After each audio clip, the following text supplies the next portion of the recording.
ഫാമിലിയെ കുറിച്ച് ആദ്യം വരുന്ന തോന്നൽ എന്ന് പറഞ്ഞാലേ ഈ മറ്റേ എക്സ്ട്രാ ലാർജ് എന്നൊക്കെ പറയുന്നില്ല എന്ന് വെച്ചാൽ ഒരു സാധാരണ സൈസിലുള്ള ഒരു ഫാമിലി അല്ല നമ്മൾ. ഇതേ എല്ലാ ഇന്റർവ്യൂവിലും പറഞ്ഞു കഴിഞ്ഞിട്ട് അങ്ങനെ ചിലപ്പോ അമ്മ ചോദിക്കല്ലേ അപമാനിച്ച് മതിയായില്ലേ? ഇല്ല, അങ്ങനെയൊന്നുമില്ല. എല്ലാരും നമ്മൾ അങ്ങോട്ടും ഇങ്ങോട്ടും ഗോൾ അടിക്കാറുണ്ട്.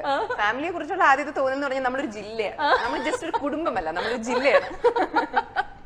അങ്ങനെ ഓക്കെ. അടുത്തത് വെച്ച് കഴിഞ്ഞാൽ ഞാൻ ഓസിയുടെ ഇന്റർവ്യൂ എടുത്തിട്ടുള്ള ആളാണ്. അപ്പൊ ആ സമയത്ത് ഓസി പറയായിരുന്നു അച്ഛനും അമ്മയും ഭയങ്കര സ്ട്രിക്റ്റ് ആണ്, ഒരു രക്ഷയില്ല എന്ന്. പക്ഷെ ഇപ്പൊ എനിക്ക് അവളുടെ വീഡിയോസ് കാണുമ്പോൾ തോന്നുന്നു അവര് ഭയങ്കര ലിബറൽ ആയി എന്ന്. വീട്ടിൽ അങ്ങനെ ഒരു ലിബറലിസം കടന്നുകൂടിയോ? അങ്ങനെ കടന്നൊന്നും കൂടിയിട്ടില്ല എന്ന് പറഞ്ഞാല് കുട്ടികളൊക്കെ വലുതായി അങ്ങനെയാണ് എന്ന് പറഞ്ഞാല് അച്ഛനും അമ്മയും എങ്ങനെയാണോ അവരിപ്പോഴും അങ്ങനെ തന്നെയാണ്. അങ്ങനെ എന്തോ എനിക്കറിയില്ല. പിന്നെ നാച്ചുറലി ഇപ്പൊ നമ്മൾ പിള്ളേർ കുറച്ചുകൂടി വലുതാവുമ്പോഴേക്കും എന്റെ അച്ഛനും അമ്മയും ഭയങ്കരമായിട്ട് ഫോഴ്സ് ചെയ്യുന്ന പോലത്തെ പേരൻസ് അല്ല. more like okay, I mean if you know what നമ്മൾ എന്താ ചെയ്യണമെന്നുള്ള if you're sure about it fine do it അങ്ങനെയാണ്. അപ്പൊ അങ്ങനെ ഒരു അണ്ടർസ്റ്റാൻഡിംഗിൽ ഇങ്ങനെ പോണു. ഓക്കെ. ഹൻസു എപ്പോഴും പറയാറുണ്ട് ഹൻസുവിന് അമ്മു ചേച്ചി എന്ന് പറഞ്ഞു കഴിഞ്ഞാൽ അമ്മയെ പോലെയാണെന്ന്. എനിക്ക് അവള് മോളെ പോലെയാണ്, അവക്ക് ഞാൻ അമ്മയെ പോലെയാണോന്ന് എനിക്കറിയില്ല. അങ്ങനെ ഉണ്ടാവണമെന്നില്ല. അവളെന്നെ ചേച്ചി പോലെ തന്നെ കാണുന്നത്. അവള് മറ്റേ ഞാൻ അവളെ സ്ട്രിക്റ്റ് ആയിട്ടൊക്കെ സംസാരിക്കും നോട്ട് മൈ മദർ എന്നൊക്കെ പറയും. പക്ഷെ എനിക്ക് നീ മോളെ പോലെയാണ്.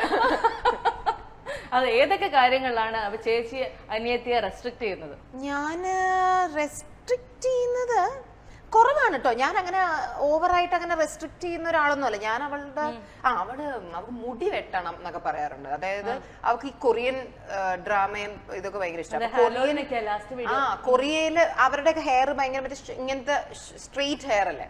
അപ്പം ഇവക്ക് അത് കണ്ട് ഇഷ്ടപ്പെട്ടിട്ട് ഇവളുടെ വിചാരം ഇവളുടെ ഈ ചുരുണ്ട മുടി അങ്ങോട്ട് വെട്ടിയാ അത് മറ്റേ ഇങ്ങനെ മറ്റേ സ്ട്രെയിറ്റ് വിഗ് വെച്ച പോലെ കിടക്കും. നമ്മൾ ഇവള് പറഞ്ഞു ഹൻസു അത് വേറെ, നീ നിന്റെ മുടി വെട്ടിയാ നീ മറ്റേ ഷോക്ക് അടിച്ചത് അവളുടെ ഭയങ്കര ആഗ്രഹമാണ് പാവത്തിന്. അവക്ക് മുടി വെട്ടി അത് സ്ട്രെയിറ്റ് ആക്കി അത് കളറാക്കി ഇങ്ങനെയൊക്കെ കുറെ ആഗ്രഹങ്ങൾ അവക്കുണ്ട്. പക്ഷെ അതിനോട് എനിക്ക് എതിർപ്പുണ്ട്.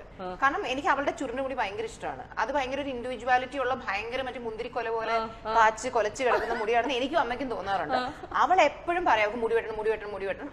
അതൊക്കെ ഞാൻ റെസ്ട്രിക്ട് ചെയ്യാം. വളരെ ചെറിയൊരു ആഗ്രഹമല്ലേ ഞാൻ മുടി വെട്ടണം എന്നല്ലേ ചോദിച്ചുള്ളൂ എന്നൊക്കെ. സത്യമായിട്ടും എനിക്ക് തോന്നുന്നു അവള് 18 വയസ്സ് റിലേറ്റ് ചെയ്യാൻ പറ്റും. കാരണം ഞാൻ സ്കൂളിൽ പഠിക്കുമ്പോഴേക്കും ഞാൻ എപ്പോഴും പറയായിരുന്നു അമ്മയടുത്ത് എനിക്ക് മുടി വെട്ടണം, എനിക്ക് നീണ്ട മുടി വേണ്ട, എനിക്ക് ആകെ മറ്റേ പോണിറ്റെയിൽ മാത്രമേ ഇടാൻ പറ്റുള്ളൂ, എനിക്ക് എന്റെ ഫ്രണ്ട്സിനെ പോലെ ലെയർ ചെയ്യണം എന്നൊക്കെ. അപ്പൊ അമ്മ സമ്മതിക്കാറില്ലായിരുന്നു. അന്ന് ഞാൻ കുറെ കിടന്ന് കരയാറുണ്ടായിരുന്നു. അപ്പൊ എനിക്ക് റിലേറ്റ് ചെയ്യാൻ പറ്റും. അപ്പൊ അന്ന് എന്റെ അമ്മ എന്തുകൊണ്ട് നോ പറഞ്ഞു എന്നുള്ളത് എനിക്ക് റിലേറ്റ് ചെയ്യാൻ പറ്റുന്നുണ്ട്. കാരണം ഹൻസികയുടെ ആ ചുരുണ്ട മുടി പ്രോബ്ലി അവക്ക് അതിനോടുള്ള അറ്റാച്ച്മെന്റിനേക്കാൾ എനിക്കുണ്ട്. അപ്പം അങ്ങനത്തെ ചില കാര്യങ്ങളൊക്കെ ഞാൻ റെസ്ട്രിക്ട് ചെയ്യാൻ ശ്രമിക്കാറുണ്ട്.